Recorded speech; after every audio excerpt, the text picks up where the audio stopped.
Change is never born in a moment of comfort. It begins in the tension between who you are and who you could be. To change your behavior, you must first see that you are not only what you do, you are also what you are capable of becoming. And once you understand that your story is still being written, you will never again underestimate the power of a single choice. There is a quiet battle happening within you, a struggle that does not always make noise but shapes the entire direction of your life. On one side stands the version of you that has been built over years, the habits you have practiced, the beliefs you have absorbed, the fears you have carried. This is your current self, familiar, predictable, and comfortable in its patterns. On the other side, there is a faint but persistent voice, the voice of your potential self. It speaks of possibilities, of a different life you could live, of strengths you have yet to embody. It is not loud, but it is constant. The tension between these two selves is the starting point of all meaningful change. Many people ignore this tension because it feels uncomfortable. The current self resists the idea of transformation. It fears the unknown and clings to the safety of repetition. Change demands energy, risk, and the willingness to step into uncertainty, things that the current self often avoids. But the potential self, the one that sees beyond the horizon of your present life, will never stop calling. It is the part of you that refuses to settle for a life that feels smaller than the one you are capable of living. Recognizing this tension requires honesty, and honesty is not always pleasant. You must be willing to look at your life with clear eyes and admit the gap between where you are and where you could be. This is not an act of self-condemnation. It is an act of self-awareness. You are not shaming yourself for what you have not yet become. You are simply acknowledging that there is more to you than what currently exists in the world. This recognition is the seed from which motivation grows. Without it, there is no reason to move, no reason to stretch, no reason to evolve. Think of it as standing at a crossroads. One path leads deeper into the habits and patterns you know. The road is easy to walk because you have traveled it many times before. You know its turns, its scenery, and its end. The other path is unmarked. You cannot see far ahead, but you sense that it leads somewhere higher, fuller and truer to your nature. The tension you feel is the pull between these two paths, the safety of the known and the promise of the unknown. To truly recognize this tension, you must become an observer of yourself. Watch how you react when new opportunities arise. Do you instinctively step forward, or do you retreat to familiar ground? Notice how you feel when you think about your future. Does it fill you with excitement or with quiet resignation? These small moments reveal where your allegiance lies, whether you are loyal to your current self's comfort or to your potential self's vision. It is important to understand that this tension is not your enemy. In fact, it is a gift. It is the proof that you have not given up on yourself. If you felt no pull toward a better version of your life, it would mean you had surrendered to stagnation. The discomfort you feel is the friction that sparks growth. Without it, you would never take the first step toward transformation. However, recognizing the tension is not just about noticing it. It is about learning to live with it without letting it paralyze you. Some people feel this inner conflict and mistake it for a sign of failure. They believe that if they were truly ready to change, they would feel only excitement and certainty. But this is not how growth works. Change is rarely a leap from comfort into joy. It is often a slow, uneasy crossing from one identity into another. The tension is simply the proof that you are standing between the two. The key is to stop treating your current self and your potential self as enemies and instead see them as parts of the same whole. Your current self holds all the experience, lessons, and resilience you have gained so far. Your potential self holds the vision, courage, and possibilities that can guide you forward. They are not fighting to destroy each other. They are trying to create a bridge. But that bridge can only be built when you acknowledge both sides, who you are now and who you are capable of becoming. One of the most powerful things you can do is to visualize your potential self in vivid detail. Imagine how they walk, speak, and respond to challenges. Picture the way they spend their days, the people they surround themselves with, the work they create. Then compare this vision to your present reality, not to judge yourself harshly, but to clearly see what stands between the two. Each gap you notice is an invitation, a specific area where growth is possible. The clearer you become about these differences, the more naturally your actions will begin to align with the direction you want to move. This process also requires compassion.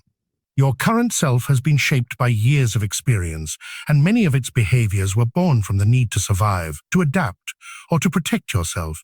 You cannot simply rip these patterns away without understanding their origin. Sometimes the habits you want to change once served an important purpose. Recognizing this allows you to release them with gratitude rather than resentment, which makes it far easier to step into a new way of being. There will be moments when the current self feels heavier than the potential self. Days when the pull of old habits is stronger than the call of new possibilities. This is normal. Change is not a straight path. It is a rhythm of progress and pause, of forward movement and reflection. The important thing is not to interpret these pauses as defeat. Instead, use them to remember why you began in the first place. Revisit your vision of the potential self and let it remind you of the life you are building.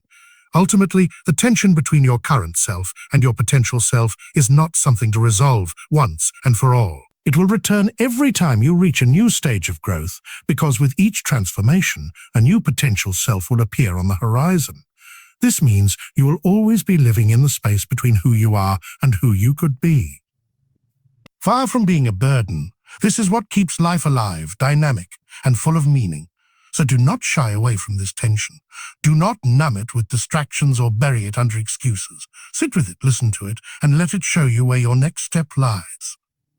If you allow it, this tension will not only motivate you to change, it will shape you into someone who is always evolving, always reaching, and always becoming more of who you were meant to be. If you want, I can write the next section. Replace force with conscious self-dialogue, also in 1,000 words, so that together they flow as one long, continuous Carl Jung-style motivational speech. That way, we can build your full talk piece by piece. Would you like me to do that next? Many people believe that the only way to change themselves is through sheer force, to push harder, demand more, and punish themselves when they fall short. They think that if they apply enough pressure, their old habits will break and new ones will take root. And yes, for a while. This method can work. You might force yourself to wake up earlier, eat differently, work longer, or stop certain behaviors. But sooner or later, force runs out. It always does. Force is like trying to hold a heavy door shut against the wind. You can push with all your strength, but eventually your muscles tire and the door bursts open. Change built on force alone is exhausting because it is built on resistance.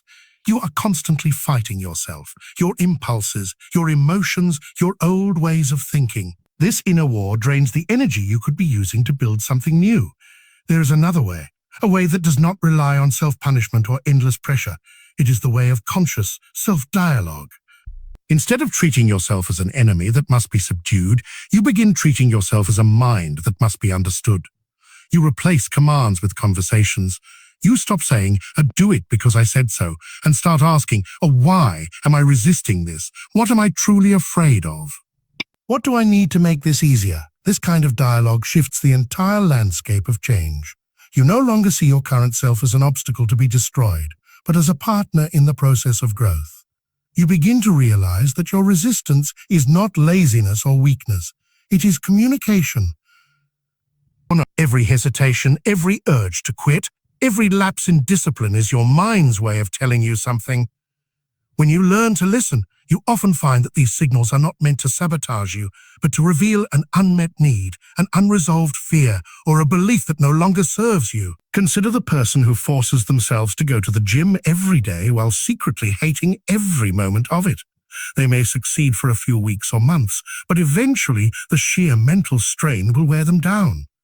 If instead they engaged in self-dialogue, they might discover that they dislike the gym because they associate it with judgment from others, or because the exercises feel meaningless to them.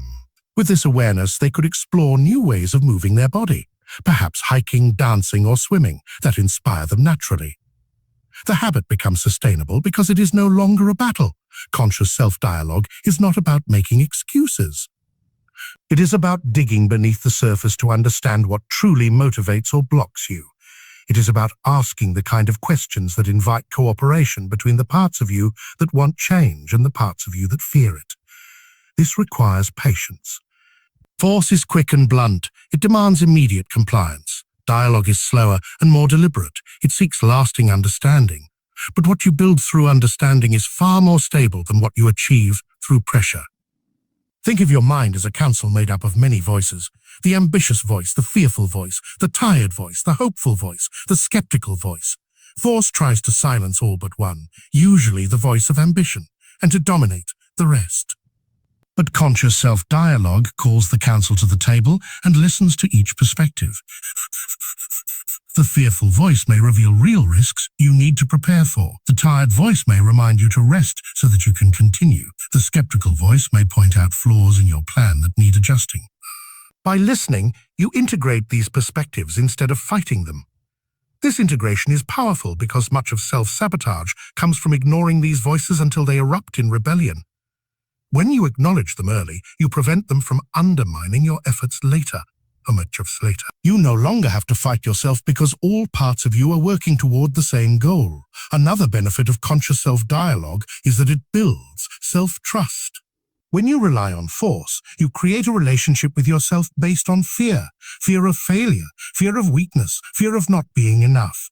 When you rely on dialogue, you create a relationship based on respect. You begin to trust yourself to make choices not because you are afraid of punishment, but because you understand and believe in the reasons behind them. This trust is what allows change to endure. Imagine a leader who rules through fear. Their people may obey, but only while the threat remains. The moment the leader's power weakens, rebellion begins. Now imagine a leader who inspires through understanding and respect. Their people follow willingly, even in difficult times. In the same way, when you lead yourself with understanding instead of force, you remain committed even when motivation fluctuates. There will be times when you are tempted to return to force, especially when you feel impatient. It is easy to think, I just need to push harder. I just need to discipline myself more. But discipline without understanding is brittle. It shatters under stress. The stronger approach is to pause and ask yourself, what is really happening here? Perhaps your resistance is telling you that your goal is too vague, that you have not yet addressed a deeper fear, or that you are pushing too quickly without giving yourself time to adapt. By taking the time to answer these questions, you prevent the cycle of starting strong and burning out.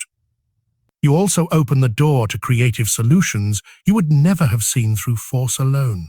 Maybe you change your environment, adjust your schedule, or break your goal into smaller steps. These adjustments might seem small, but they can make the difference between short-lived effort and lasting transformation. One of the most profound shifts that happens when you replace force with conscious self-dialogue is the change in how you experience setbacks. Under force, a setback feels like failure, proof that you are weak or incapable. Under dialogue, a setback becomes information. It is a moment to ask, what happened here? What can I learn from this? What needs to change in my approach? This transforms failure from something to fear into something to use. Over time, conscious self-dialogue shapes your identity. You stop seeing yourself as someone who must be bullied into progress and start seeing yourself as someone who can be trusted to navigate change with wisdom. You realize that growth is not about crushing your old self, but about guiding it into alignment with your vision. The energy you once spent on internal battles can now be invested in building the life you want. In the end, replacing force with conscious self-dialogue is not just a technique for motivation. It is a philosophy for living. It is a way of relating to yourself that honors both your humanity and your potential. It teaches you that true change is not born from aggression toward the self, but from a deep and ongoing conversation with it. And when you live this way, change is no longer a fight to be won. It becomes a relationship to be nurtured. One choice, one insight, one compassionate conversation at a time. If you want, I can now expand the third point. Observe your habits without judgment into 1,000 words so it flows seamlessly with the first two, gradually building into a full, long-form, Carl Jung-style motivational talk. That would give you a solid, continuous narrative for your speech. One of the most overlooked truths about personal change is that you cannot transform what you refuse to look at. Many people want to improve themselves, but when it comes time to examine their habits, the small, repeated actions that form the architecture of their lives, they turn away. They avoid looking too closely because they fear what they will find. And when they do catch themselves in a habit they wish to change, they respond with self-criticism, shame, or frustration. This reaction is understandable. We live in a culture that often equates personal growth with self-condemnation. The idea that if you dislike yourself enough, you will be motivated to become better. But in truth, judgment is not a catalyst for change. It is a barrier to it. When you judge your habits harshly, you are more likely to hide them from yourself, which means you cannot understand them and therefore cannot change them. To truly shift your behavior, you must become an observer, not a judge. You must look at your actions with the same neutrality you would use to study the behavior of a stranger. This does not mean you approve of every habit or that you pretend harmful behaviors are harmless. It means you recognize that, before you can alter a pattern, you must first understand it in its entirety, where it comes from, what it gives you, what it costs you, and why it has endured. Think of a scientist observing an animal in the wild. They do not shout at the animal for acting according to its instincts. They do not demand that it change its behavior immediately. They watch, they record, and they learn.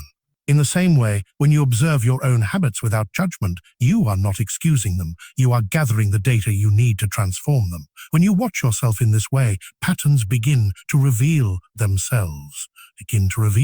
You may notice that you tend to procrastinate not because you are lazy, but because you feel overwhelmed by the size of the task. You may see that you overeat at night, not because you lack discipline, but because you have deprived yourself of nourishment, physical or emotional, during the day. These insights do not arise when you are busy berating yourself. They emerge when you are willing to be curious. Curiosity is the opposite of judgment, closes the mind, and locks it in a single conclusion. This is bad.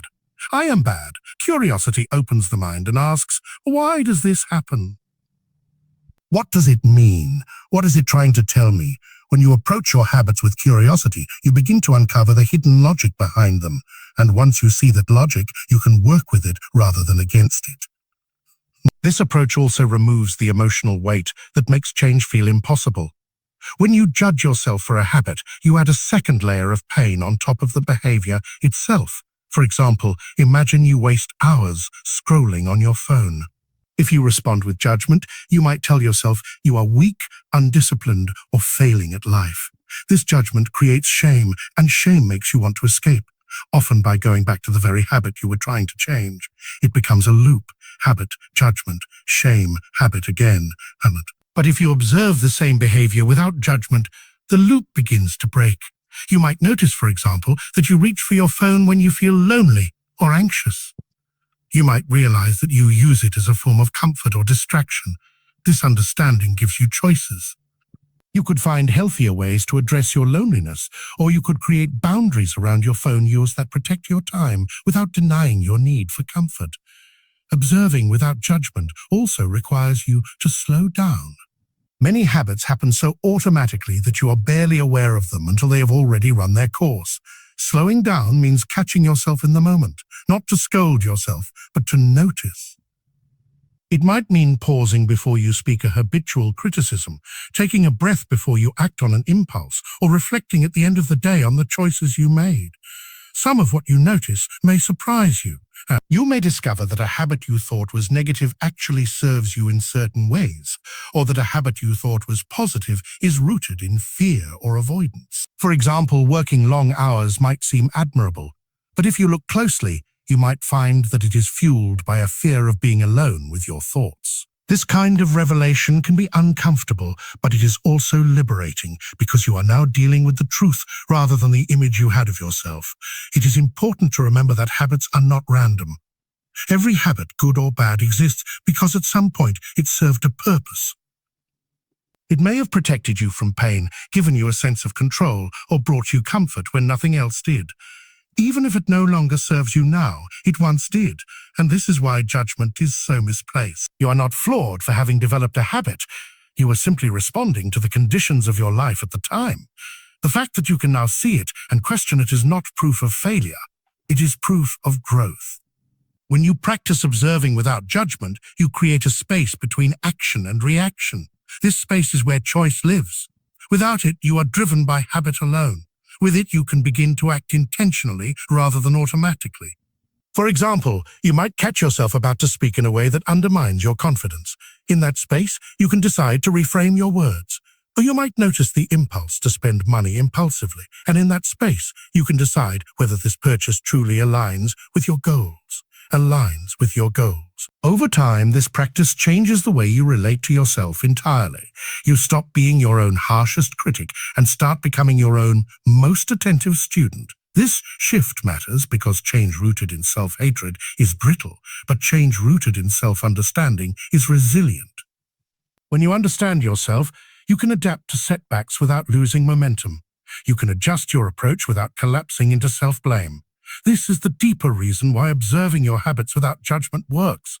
It transforms your identity.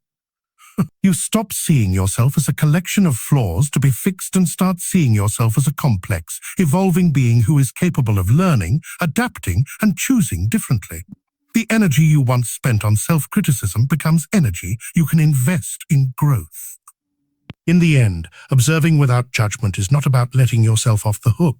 It is about getting close enough to your habits to understand the hooks themselves, how they caught you, why they held you, and how you can unhook yourself without tearing apart your sense of worth.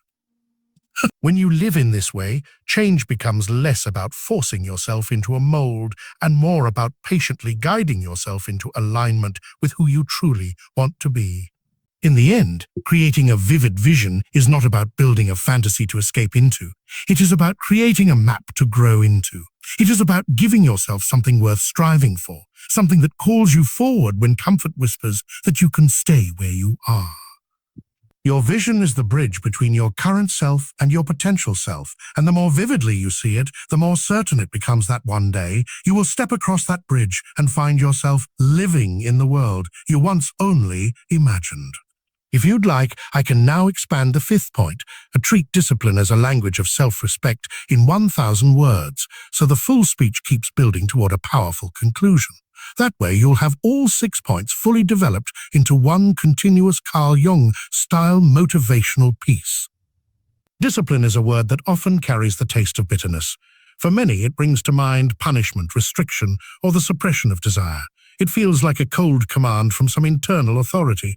Do this, don't do that. Work harder.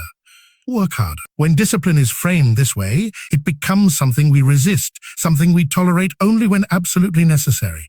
But this is a shallow and distorted view of what discipline can be. True discipline is not about deprivation. It is about devotion. It is not the voice of an oppressor inside your mind.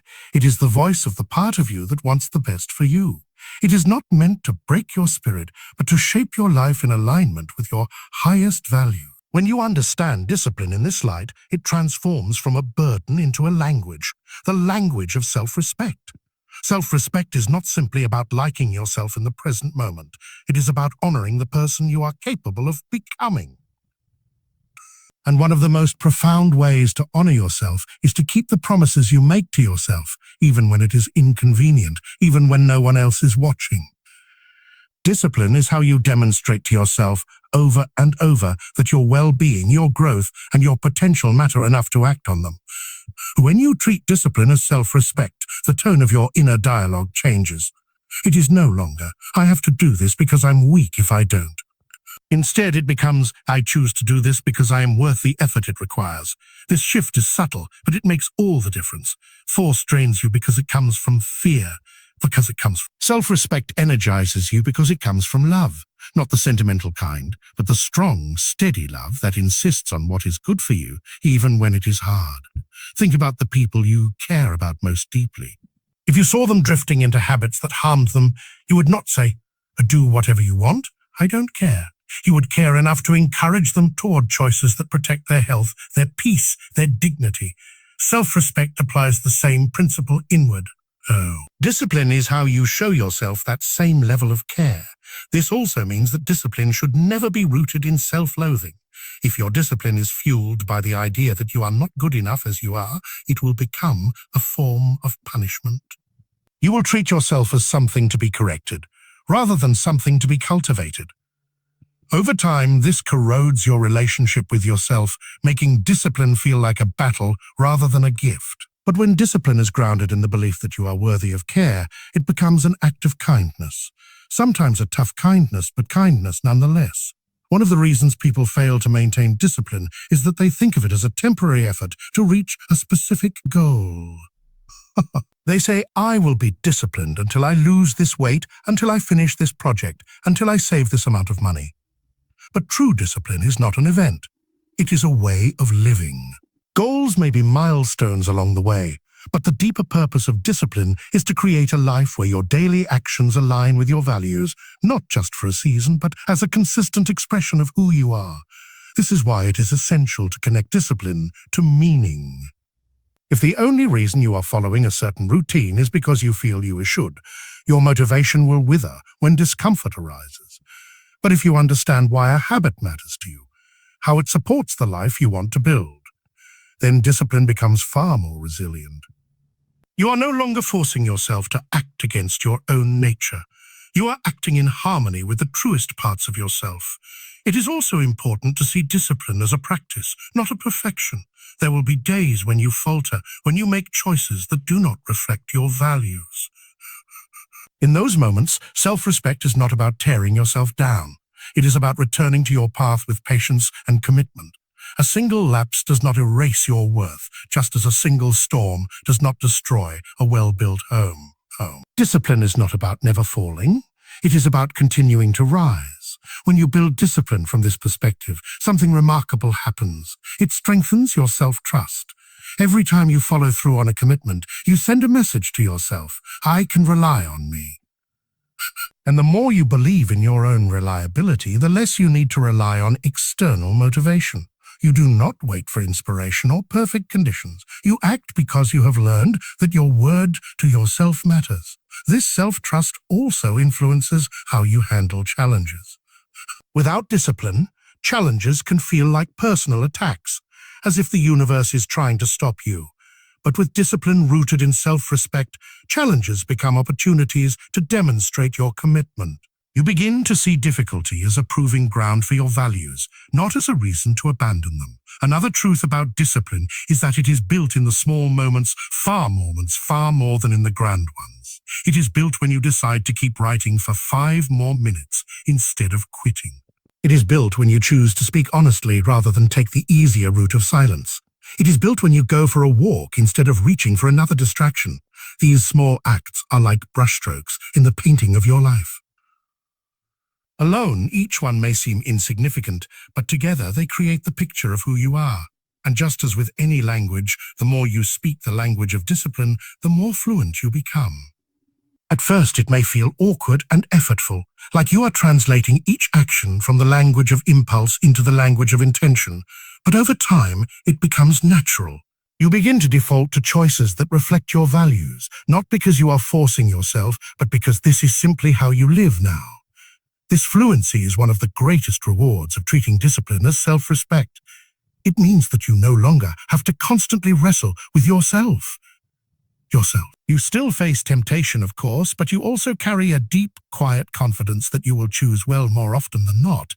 This confidence frees you from the exhausting cycle of self-doubt and regret that dominates the lives of those who rely only on willpower. In the end, discipline as self-respect is not about making your life smaller. It is about making it richer. It is not about stripping away joy, but about clearing the space for deeper, more enduring joy to take root. It is about building a life where you do not betray yourself for temporary comfort, because you know you are worth more than that. When you live this way, discipline stops being a prison and becomes a path that leads you closer each day to the person you are capable of being. And walking that path step by step is one of the purest expressions of love you can offer yourself. If you'd like, I can now finish with the 6th point, feed motivation daily and reject the illusion of the perfect moment in 1,000 words, so your entire 6-part speech will be complete and ready for a seamless motivational delivery. Motivation is not a gift handed to us by some generous force of the universe. It is a living energy we must learn to cultivate daily. Like a flame, it burns brightly when fed, but fades when neglected. Many people make the mistake of waiting for motivation to strike before taking action, as if they must feel inspired before they can move forward. But in reality, the act of moving forward often creates the very inspiration they were waiting for. Motivation is not a cause. It is often the effect of consistent action. The more we take ownership of this truth, the less we depend on fleeting moods to determine our progress. Think of motivation like the warmth of a fire in winter. You cannot expect to feel its heat if you do not feed it logs regularly. And just as you would not wait until you were frozen before adding wood to the flames, you cannot wait until you feel completely drained before feeding your inner drive. Daily acts of intentional effort, no matter how small, are the logs that keep your inner fire alive. The mistake is believing that one grand act of determination will sustain you forever. In truth, it is the quiet, unglamorous consistency of small steps that fuels momentum over time. One of the most important lessons about motivation is that it thrives in structure. Chaos, procrastination, and irregular habits starve it. This is why you must create a rhythm for your days that constantly brings your goals into focus. When your environment and schedule are intentionally shaped to remind you of your purpose, you make it harder for your motivation to wither. This might mean beginning each morning with a ritual that anchors you. A few minutes of reflection, a written affirmation, or a simple plan for the day. It might mean surrounding yourself with reminders of what you are working toward, whether through vision boards, meaningful quotes, or symbols of progress. These are not childish decorations. They are signals to the mind, constant whispers that keep your direction clear. Motivation is also deeply tied to emotion, but emotions are unstable by nature. They rise and fall like waves. If you depend entirely on feeling enthusiastic, you will find yourself moving in fits and starts, making progress only in bursts. To feed motivation daily, you must learn the discipline of acting before you feel ready. Action generates emotional momentum, not the other way around. If you can train yourself to take even one small step forward on days when you feel uninspired, you will prove to yourself that your will is stronger than your moods. This self-trust becomes one of the most powerful sources of lasting motivation. Another important truth is that motivation thrives in meaning. If your goal has no personal significance, your drive to pursue it will fade quickly. It is not enough to want something because others say it is valuable or because it seems impressive from the outside. You must connect it to your deeper identity, to who you want to be, to what kind of life you wish to create. When your efforts are tied to a purpose that resonates with your core, you will not need to constantly force yourself forward. The very thought of giving up will feel unnatural. Feeding motivation daily, therefore, requires reconnecting with your why, not once but every single day.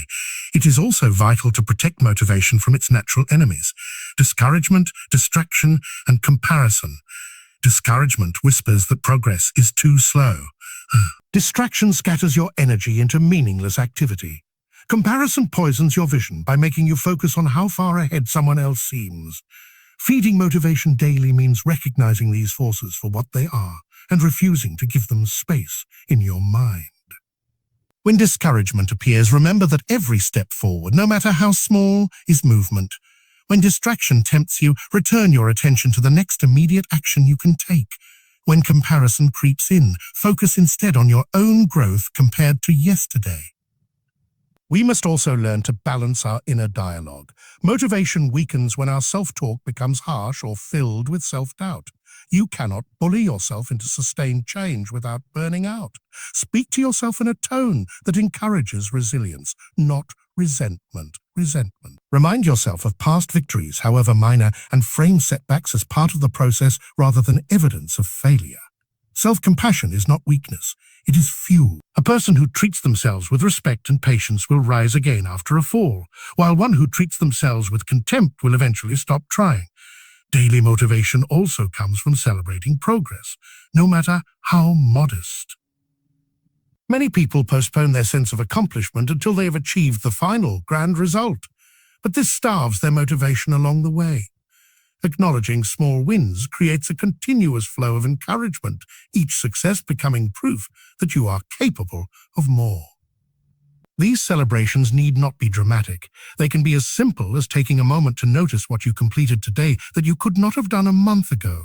Every day you honor your own progress. You make it more likely that you will keep moving forward tomorrow. tomorrow. Finally, feeding motivation daily requires accepting that there will be days when it feels weak or even absent and choosing to act anyway. On those days, think of your motivation like a muscle. A muscle grows not when it is rested in comfort, but when it is used even under strain. By pushing forward when your motivation feels low, you are training yourself to rely less on inspiration and more on intention. You are proving that your actions are not dictated by mood alone, but by your commitment to the person you want to become. The truth is, motivation is not something you wait for. It is something you create. You create it when you take that first step instead of hesitating. You create it when you do the small, unremarkable task that brings you closer to your goal. You create it when you refuse to surrender to the comfort of old patterns. And the more you feed it, the more it grows, until one day you realize it is no longer a fragile spark, but a steady flame, one that lights your way no matter how dark the path ahead may seem.